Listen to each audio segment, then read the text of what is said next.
You heard him in the clip you played. He's obviously concerned about people who are extraordinarily violent being in this country. He doesn't like the idea that people have come here and been extremely violent in this country. And he doesn't like them either. Yeah, well, they're born here. They're American citizens, and they have rights. So why does, I mean, I don't understand why he doesn't, over the history of this country, you don't think that we've been dealing with extraordinarily violent people for a very long time? Yeah, he'd probably say we're not dealing with them tough enough. What's happening, everybody? Welcome to yesterday's news channel, where we watch CNN so you don't have to. Last night on CNN, Scott Jennings joined the clown show on Newsnight with Abby Phillip. Scott Jennings and the panel discussed Elon Musk's continuous, relentless attack on Donald Trump's big, beautiful bill. And then, because they have nothing else to talk about, they found a way to get back their Trump's going to deport American citizens narrative.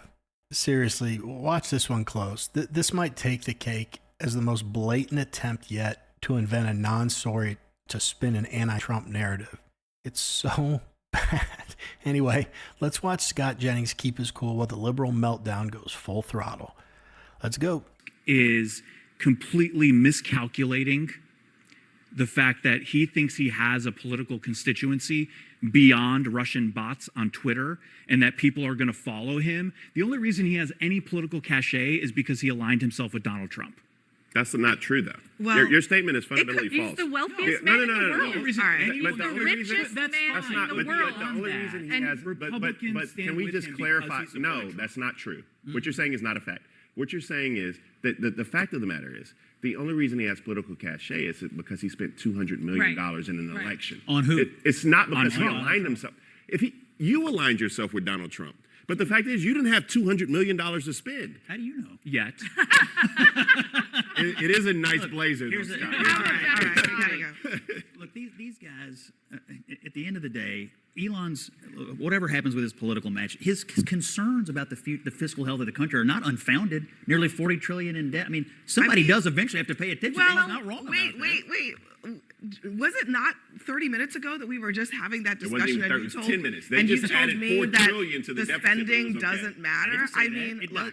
All right. It does matter, but long-term, his issues are long-term structural issues. It's not going to be solved in a reconciliation bill. It's going to be solved over time in spending bills and appropriations bills and our national priorities. They're not unfounded. This reconciliation bill does absolutely nothing to help. I think we can all It's going to cause economic growth. Sheila Kolhatka, a deportation facility, deport them, take away their citizenship.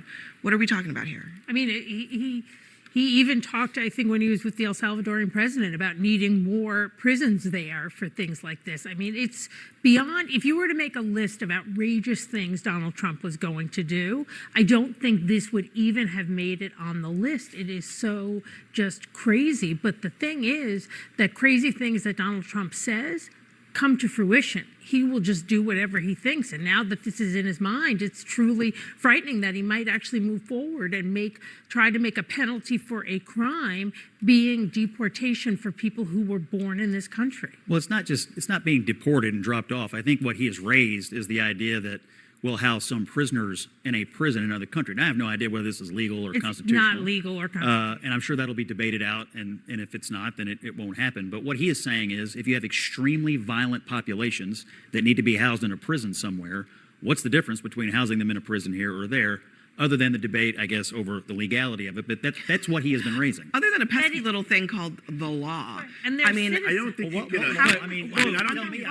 Under what authority would a president of the United States be able to deport American citizens to the jurisdiction of a foreign country, even for committing crimes? I don't know. Like I said, I don't know what the legality of it is. I don't know if the Department of Justice has issued a memo on it.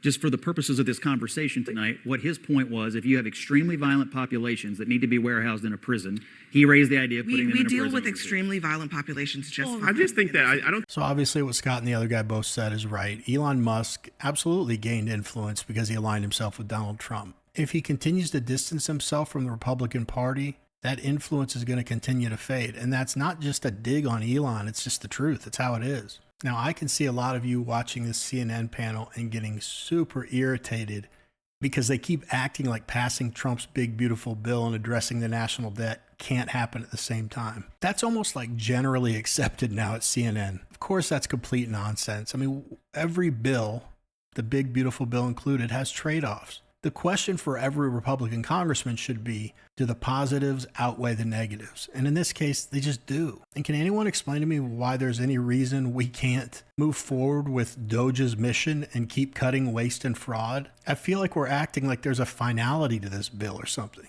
We have tons of mechanisms, tons of levers to pull to address the deficit. And they better, that's what I voted for. But right now, to best serve the American people, you've got the big, beautiful bill, and it's the priority. Let's unify, take this win, and build on the momentum. Oh, and by the way, Republicans in Congress are already moving on a fiscal package through reconciliation that would cut over $1.5 trillion in entitlement spending over the next decade. If you're interested in following it, we'll likely know if it passes the House by mid to late July before the August recess. Wow, that's a lot of money. That's a big deal. I'm surprised CNN hasn't reported on it.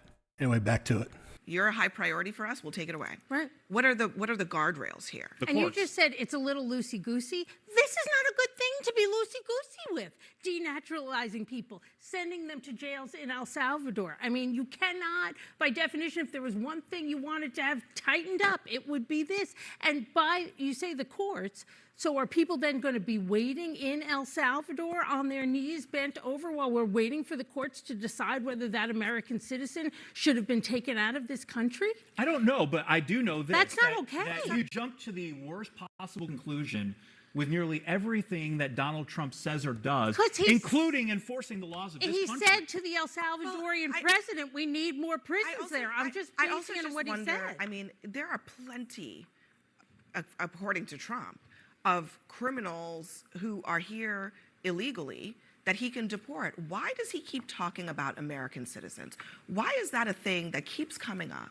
Denaturalizing people who have citizenship, who've gone through a process, it's an onerous process. It's not an easy thing to become a citizen of this country.